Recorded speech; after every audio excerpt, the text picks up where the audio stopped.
हमारे साथ है मिस्टर नरेश अरोड़ा जी। स्वागत है सर आपका। नमस्कार जी।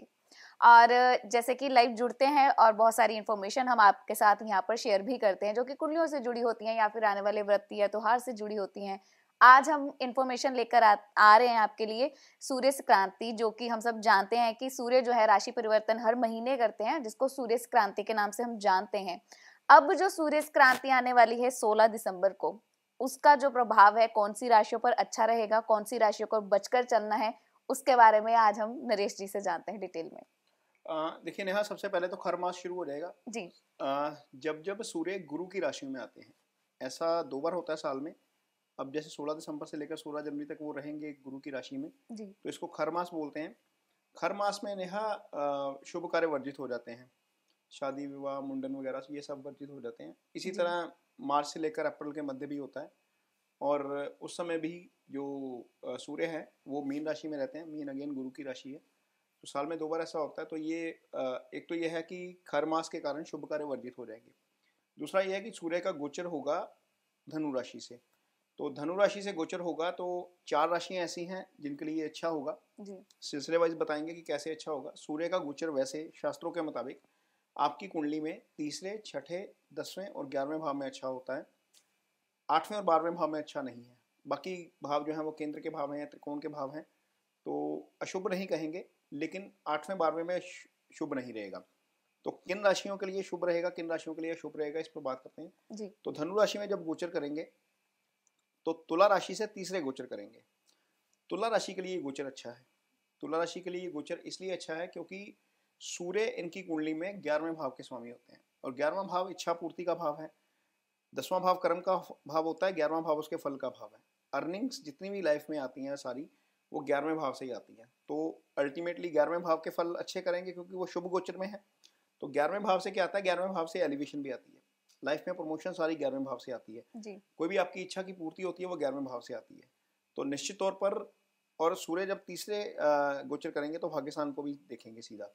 तो निश्चित तौर पर सूर्य का गोचर तुला राशि के लिए इस लिहाज से बहुत अच्छा है, क्योंकि जी। तीसरे गोचर करेंगे तो अपने अपने भाव का तो फल करेंगे क्योंकि एक ही राशि है सूर्य की, सिंह राशि है, वो उसका फल करेंगे। तो तुला राशि वालों के लिए एक महीने के लिए 16 दिसंबर से लेकर 16 जनवरी तक, हालांकि वो खर मास है ठीक है, लेकिन सूर्य का प्रभाव राशियों के ऊपर तो रहेगा ही रहेगा। तो जिस राशि का स्वामित्व सूर्य के पास है उसका वो फल करेंगे। तो निश्चित तौर पर तुला राशि वालों के लिए सबसे पहली राशि यही है, क्योंकि उसके तीसरे भाव में गोचर करेंगे, तो वो गोचर जो है वो अच्छा है। जी। एक लिहाज से बहुत अच्छा हो जाएगा। जो दूसरी राशि है वो है कर्क। कर्क राशि से सूर्य का गोचर छठे भाव में होगा, क्योंकि कर्क राशि से यदि हम कैलकुलेट करेंगे तो 9 राशि जो है वो छठे भाव में आ जाएगी। तो छठे भाव का सूर्य का गोचर भी बहुत अच्छा होता है। अब कर्क राशि के लिए सूर्य क्या है, कर्क राशि के लिए सूर्य दूसरे भाव का स्वामी है। अब तुला राशि के लिए आय भाव का स्वामी था, तो कर्क राशि के लिए दूसरे भाव के स्वामी हो गए, वो धन भाव होता है, यानी कि यहाँ पर धन की वृद्धि करके जाएंगे। तो दूसरी राशि तुला राशि के लिए भी आय में वृद्धि, इधर धन में वृद्धि। तो दूसरे भाव से क्या आता है, दूसरे भाव से आपका सर्कल भी आता है, फैमिली भी आती है, कुटुंब लाइफ भी आती है।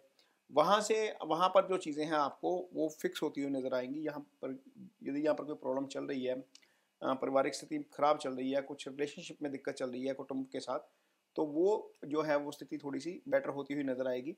ये असर होगा 16 दिसंबर से लेकर 16 जनवरी तक, जब मकर संक्रांति होगी उस वहाँ तक की ये स्थिति है। तो कर्क राशि के लिए ये धन के लिहाज से, फैमिली के लिहाज से, अदरवाइज चीज़ों के लिहाज से अच्छा है। मीन सूर्य वैसे भी हेल्थ का कारक होता है। जी। यदि आपके लिए शुभ गोचर में आ गया तो आपकी हेल्थ को भी इम्पैक्ट करेगा ही करेगा, निश्चित तौर पर करेगा। तो ये दो चीज़ें, हेल्थ और वेल्थ दोनों ही अच्छी रहेंगी कर्क राशि के लिए और तुला राशि के लिए। जो अगली राशि है जहाँ पर सूर्य का अच्छा असर पड़ेगा वो है कन्या राशि, क्योंकि कन्या राशि से सूर्य 10वें भाव में गोचर करेंगे। और 10वें भाव में जब गोचर करेंगे तो सूर्य का जो है वो नहीं, कन्या राशि नहीं, सॉरी, ये मीन राशि से सूर्य 10वें भाव में गोचर करेंगे। 10वां भाव जो है नेहा वो आपका कर्म का भाव है। जो मीन राशि है वहाँ पर हालांकि सूर्य से श्रेष्ठ हो जाएंगे, छठे भाव के स्वामी हो जाएंगे। तो छठे भाव के स्वामी होने का अच्छा फल क्या है, बुरा फल तो सारे बता देंगे कि छठा रोग ऋण शत्रु का भाव है, लेकिन छठा भाव जो होता है नेहा वो दशम का 9वां भाव होता है। तो दशम का 9वां भाव होने के कारण यहाँ पर कर्म में वृद्धि हो सकती है। कर्म में भाग्य साथ दे सकता है। आपने कोई प्रोजेक्ट लगाना है, जी। आपने कोई डेट तय की हुई है, तो वहां पर आपको कर्म में आपका भाग्य साथ देगा। आप कहीं पर काम कर रहे हैं, कोई काम पूरा नहीं हो रहा था, तो वहां पर कर्म में आपका भाग्य साथ देगा। तो कारोबारियों के लिए कर्म का साथ मिलेगा। अदरवाइज जिनका कोई केस चल रहा है, क्योंकि छठा भाव लिटिगेशन का भी है, तो सूर्य अपने भाव के अच्छे फल करेंगे। तो जिनका कोई केस चल रहा है, कोर्ट केस चल रहा है, जिनको कोई कंपटीशन एग्जाम देना है, कंपटीशन का भी भाव वही है, तो उनके लिए समय काफ़ी अच्छा हो जाएगा। तो ये चीज़ें जो हैं वो रहेंगी मीन राशि के जातकों के लिए। मीन राशि के लिए सूर्य 10वें भाव में ट्रांजिट करेंगे। 10वां भाव, और 10वां भाव नेहा ऐसा होता है जहाँ पर सूर्य दिग्बली हो जाते हैं। जी। दिग्बली होने के कारण सूर्य का प्रभाव बहुत ज़्यादा हो जाता है, और जब वो छठे भाव के फल करेंगे तो वो पूरी ताकत के साथ करेंगे।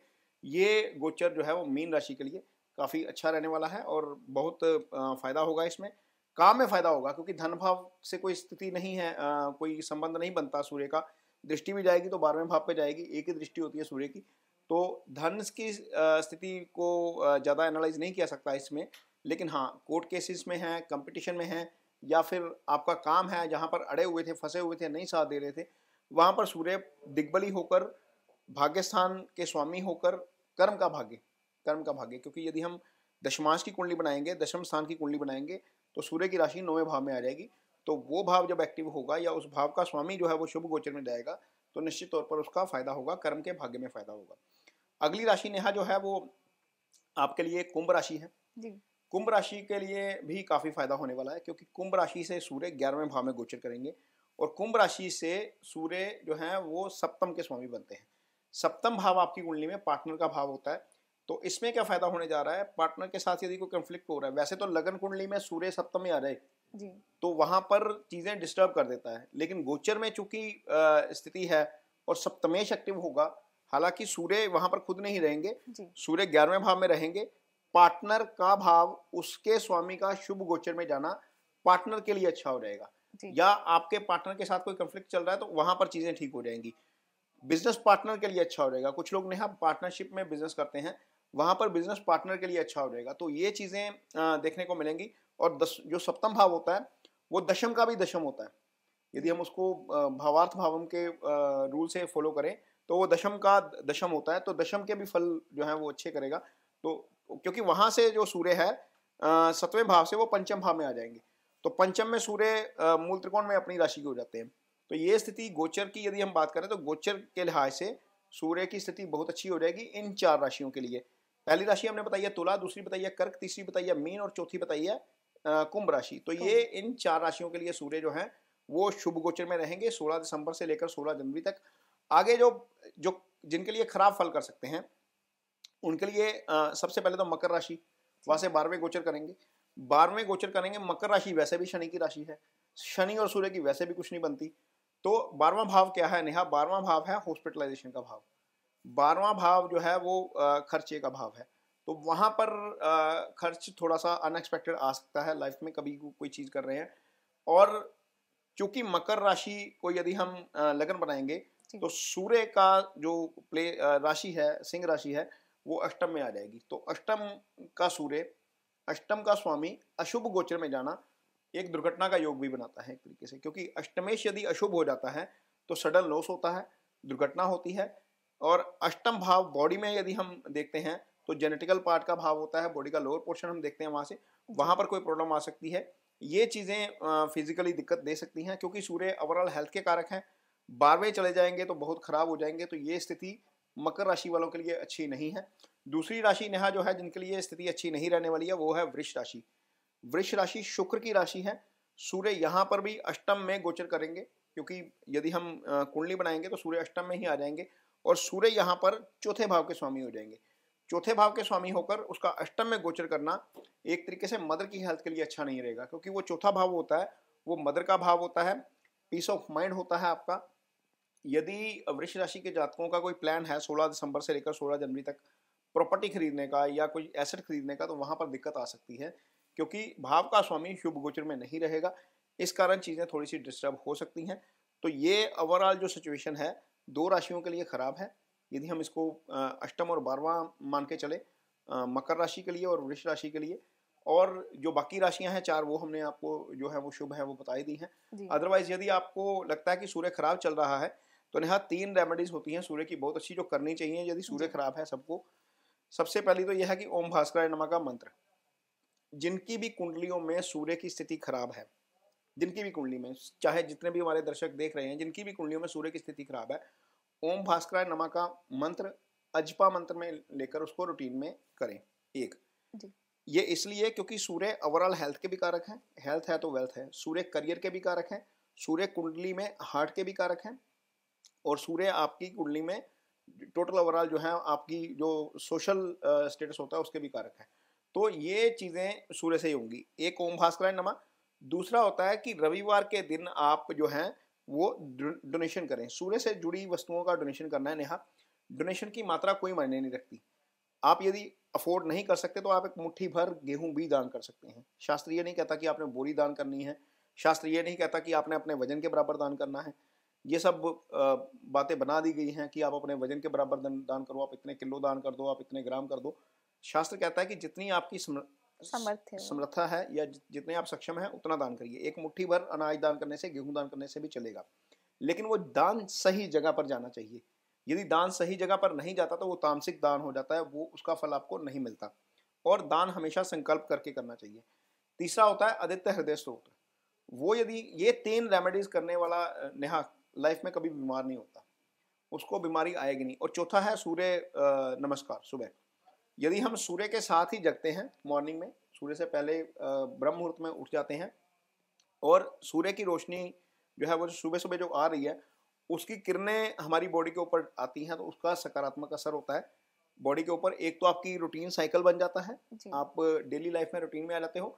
दूसरा आपको इसके हेल्थ बेनिफिट बहुत मिलते हैं, क्योंकि सुबह सुबह हवा भी साफ होती है, एनर्जी पूरी होती है सूर्य की। तो वो यदि आप लेते हैं, ये 4 उपाय करने वाला नेहा सूर्य के, बीमार नहीं होगा कभी भी। बीमार होता नहीं। आप स्वामी रामदेव देख लो, जी। सुबह सुबह देखो साधना टीवी पे लाइव कर रहे होते हैं, 5 बजे चल रहा होता है उनका प्रोग्राम। मैं जितने भी लोग ऐसे हैं जो सुबह, जिनकी अर्ली मॉर्निंग की रूटीन है, वो अब देखिए उनको फिजिकल फिटनेस के मामले में ज़्यादा दिक्कत नहीं आएगी। तो जी। सूर्य नमस्कार करना तो अपने आप में, उसमें आप ऐसे बहुत सारे आसन कर देते हो जिसमें आपकी बॉडी मूवमेंट होती रहती है। तो जब बॉडी मूवमेंट होती रहती है तो आपको बीपी शिपी ये वो बस शुगर सब। वगैरह ये चीज़ें फिर बहुत ज़्यादा बॉदर नहीं करती, जी। अनटिल अनलेस ये हेरिडिटरी ना हो। तो ये सूर्य की रेमेडीज हैं जो मुझे लगता है कि सबको करनी चाहिए। सूर्य वीक है, सूर्य मजबूत है, ये 4 रेमेडीज तो सूर्य की करनी ही चाहिए। आपको करियर की ग्रोथ भी अच्छी मिलेगी, आपकी हेल्थ भी अच्छी रहेगी। ये 2 चीज़ें अच्छी हो जाए लाइफ में, बाकी सारा कुछ अच्छा हो जाता है नेहा। जी, तो सर जैसे सूर्य क्रांति हर महीने आती है, अब राशियों के हिसाब से जैसे उनका सूर्य का ट्रांजिट होता है, तो सारी चीज़ों का जो स्वभाव है अपने आप नेचुरली बदल जाता है। अब आपने जैसे बताया कि कुछ राशियों के लिए बहुत अच्छा रहेगा, कुछ को बच के रहने की ज़रूरत है, बाकी जो बची हुई राशियाँ हैं उनके लिए कैसा रहेगा? देखिए बाकी उनके लिए हम न्यूट्रल मान सकते हैं, अशुभ नहीं कहेंगे, जी। क्योंकि जो शास्त्र कहता है शुभ गोचर और अशुभ गोचर, छठा 8वां 12वां 3 भाव जो है वो खराब कुंडली में कहे गए हैं। छठे में गोचर पाप ग्रह को अच्छा होता है। 8वें 12वें में किसी भी ग्रह का गोचर अच्छा नहीं है सिवाय शुक्र के। तो बाकी में हम न्यूट्रल मान सकते हैं, ठीक है, जैसी चीज़ें हैं वैसी चलती रहेंगी, कोई दिक्कत की बात नहीं है। बहुत सारी चीज़ें नेहा दशा महादशा के ऊपर भी डिपेंड करती हैं। आपकी दशा बहुत अच्छी चल रही हो ना, जी। तो गोचर जैसा भी हो जाए कोई दिक्कत नहीं है। यदि दशा खराब है तो गोचर भी खराब हो गया तो सडनली उसका इम्पैक्ट नजर आता है, फिर आपको लगता है यार पंडित जी ने बताया था दशा तो बड़ी शानदार है, जी। लेकिन ये चीज़ें डिस्टर्ब कैसे होगी। तो अष्टम और 12वें के गोचर से वैसे भी थोड़ा सा बच के रहना बच के चाहिए। रहना चाहिए। यदि केंद्र में हो रहा है तो कोई दिक्कत वाली बात नहीं है। जी। ये दशम भाव केंद्र का ही भाव है, चौथा भाव केंद्र का ही भाव है, यहाँ पर शुभ हो जाएगा कुछ राशियों के लिए। सप्तम भाव जो है वो केंद्र का ही भाव है, वैसे वो मार्गस्थान होता है।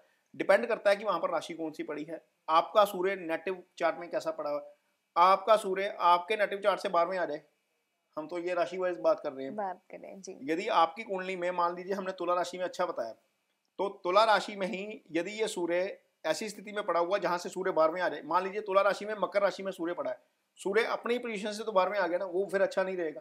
जी। वो कुंडली पे डिपेंड करेगा। कुंडली में स्थान कैसा है हाँ, उनका? कुंडली में सूर्य की पोजीशन क्या है। तो ये बहुत सारी चीजें हैं जो कुंडली देख के पता लगती है। ये इन जनरल प्रेडिक्शन होती है जो हम मून साइन से लेकर चलते हैं। मून साइन का जो गोचर है उसके लिहाज से इन 4 राशियों के लिए चीजें ठीक है। यदि आपकी कुंडली में सूर्य 8वें 12वें जा रहा है तो फिर तो दिक्कत हो ही जाएगी।